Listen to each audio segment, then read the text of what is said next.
In Resident Evil's deadliest moments, survival hinges on a single trigger pull.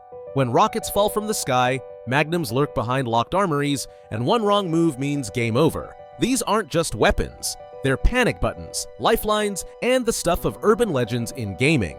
The rocket launcher, Lightning Hawk, and the infamous finger railgun turned desperate heroes into last-minute survivors, each one hiding stories of near extinction, secret puzzles, and unforgettable boss kills.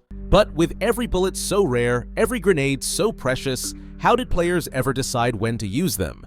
This is every single Resident Evil special weapon explained, and the real danger lies in what happens if you pull the trigger too soon. Rocket launchers in Resident Evil are not just weapons, they're the last resort, the final answer when every other option runs dry. The first time one drops, it's never by accident. Brad's airdrop in the original game lands with perfect timing, right as the tyrant closes in, and that single rocket is all that stands between survival and a game over screen. There's no second chance, no extra shot tucked away. One rocket, one boss, one shot to get it right. Magnums like the Lightning Hawk are another story entirely. 8 rounds in the whole gun, and every bullet feels like it's made of gold. The armory puzzle in Resident Evil 2 Remake keeps the Lightning Hawk locked behind a USB key, a badge, and a winding path through zombie-infested labs. By the time you finally get your hands on it, you've probably counted every Magnum round you've found. The magazine holds 8, but most players never see it full. Each shot can drop a licker or stagger a boss, but every time you pull the trigger, you're gambling with the future. Use it now, and you might breeze through the next ambush. Save it, and you risk dying with a pocket full of untapped power. These are not weapons you fire lightly. The RPG is a deus ex machina, a weapon of last resort that turns the tables in a single, thunderous moment.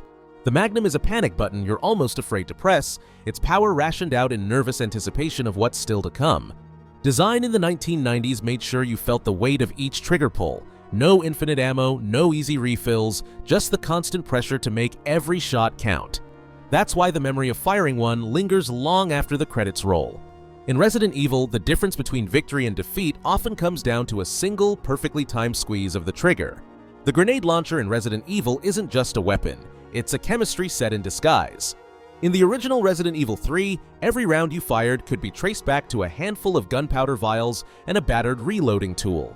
3 basic powders labeled A, B, and C held the key to a whole arsenal.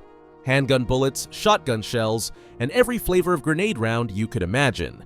The real trick was in the mixing. Stack up 3 A's and you'd churn out a mountain of handgun ammo. Mix B and C and you'd get acid or explosive grenades. The system even tracked your crafting habits, rewarding players who hit the 7 mix mark with enhanced rounds that could stagger Nemesis himself. Enhanced handgun bullets, crafted after 7 standard batches, turned Jill's sidearm into a boss-stunning machine, a subtle reward for methodical crafters who planned ahead. But the real ingenuity was hiding under the hood. The PlayStation's memory budget was tight, forcing Capcom's designers to use color-coded ammo boxes and a clever swap system to pack multiple grenade types into a single inventory slot. Black boxes meant enhanced rounds, red for the basics. This wasn't just a visual trick, it was a technical solution to keep the action flowing without bogging down menus or eating up precious RAM. The result? Players could swap between flame, acid, freeze, and explosive rounds in the heat of battle, treating the grenade launcher like a Swiss Army knife for bioweapon disposal.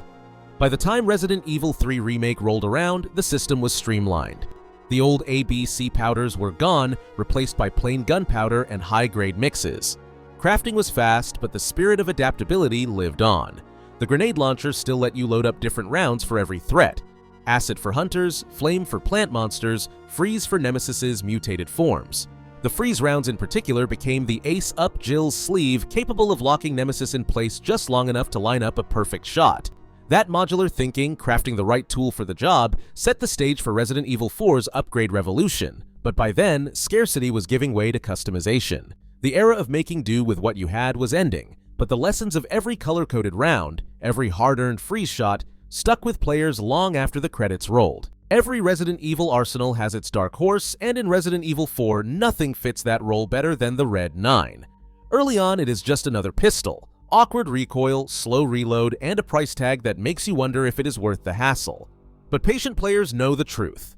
The Red 9 is a sleeper powerhouse, waiting for the right investment to shine. Starting at 1.5 firepower, it lags behind the Blacktail and Punisher, but every upgrade nudges it closer to the top. By the time you have poured in 384,000 pesetas, the Red 9 stands alone at 4.0 firepower, outclassing every other handgun in sheer stopping power. The real game changer is the stock attachment. For 9 spinels, the Red 9's wild recoil snaps into rifle-like precision. Suddenly, you are landing headshots at distance, popping kneecaps, and staggering ganado with shots that feel like Magnum rounds. The transformation is not just about stats, it is about confidence. Players who master the Red 9 learn to trust their aim and timing, turning every encounter into a showcase of skill and preparation. It is not the easy path, the reload is still slow, and every upgrade hurts your wallet. But the payoff is a weapon that rewards planning and patience, making every shot feel earned.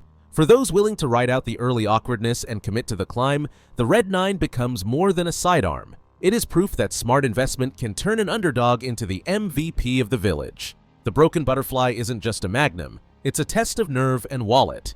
In Resident Evil 4, the Butterfly sits on the merchant's shelf for 38,000 pesetas, but there's a catch. Buy it in the castle and he'll knock a third off the price, daring you to grab it early and brave the chaos with only 6 shots in the cylinder.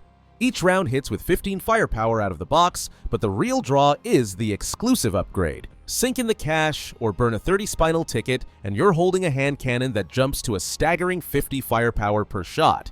That's enough to drop most bosses in 2 or 3 hits, but ammo is so rare you'll sweat every trigger pull. Players who gamble on the Butterfly early can skip the Killer 7 entirely, but they'll pay for it in missed upgrades and tight inventory space.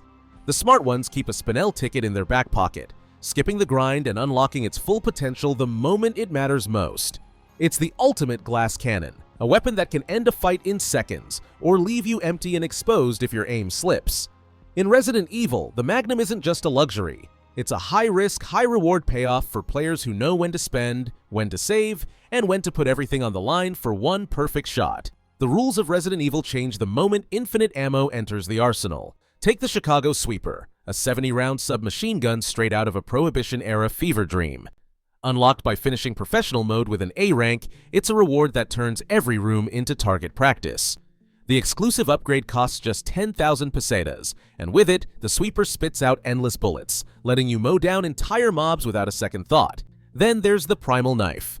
Destroy all 16 Clockwork Castellans, and you get a blade that never breaks, no matter how many times you parry or slash. For those chasing pure firepower, the hand cannon sits at the top, a magnum with infinite ammo after its exclusive upgrade, capable of dropping bosses in a handful of shots. These aren't just weapons, they're badges of mastery, proof you've bent the game's survival rules until they snap. Cat ears aren't just a joke, they're the final word in Resident Evil 4 Remake's arsenal. Equip them, and every weapon except the rocket launcher gets infinite ammo, no matter what's in your inventory. The catch? You need an S+ rank on professional mode, under 5.5 hours with only 15 saves. Pull it off, and you're untouchable. But that's only the beginning. The PRL-412 once let players sweep whole rooms with a single charged beam, vaporizing parasites in seconds, gone in the remake, but its legend lives on. Then there's the STAKE, a magnum that hits like a freight train. Fully upgraded, it delivers 4,500 power per shot, the highest in the game. With infinite ammo unlocked, bosses melt in seconds. These aren't just weapons, they're proof you've broken the game's limits. At this point, you aren't just surviving, you're the nightmare.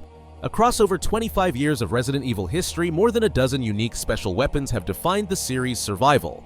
From the rocket launcher's one-shot finales in 1996, to the infinite Chicago Sweeper earned through a 2023 S+ rank. This documentary has shown how early scarcity forced players to weigh every round, how upgrade systems in Resident Evil 4 introduced investment and risk, and how ultimate rewards like the PRL-412 and Cat Ears now celebrate mastery. While full technical blueprints for experimental arms, such as the Finger Railgun, remain unreleased by Capcom, the gameplay evidence and official guides document their impact. Today, the legacy of these weapons shapes every new entry, as designers balance nostalgia with new mechanics. The evolution of special weapons, verified through game data and developer interviews, tells a clear story.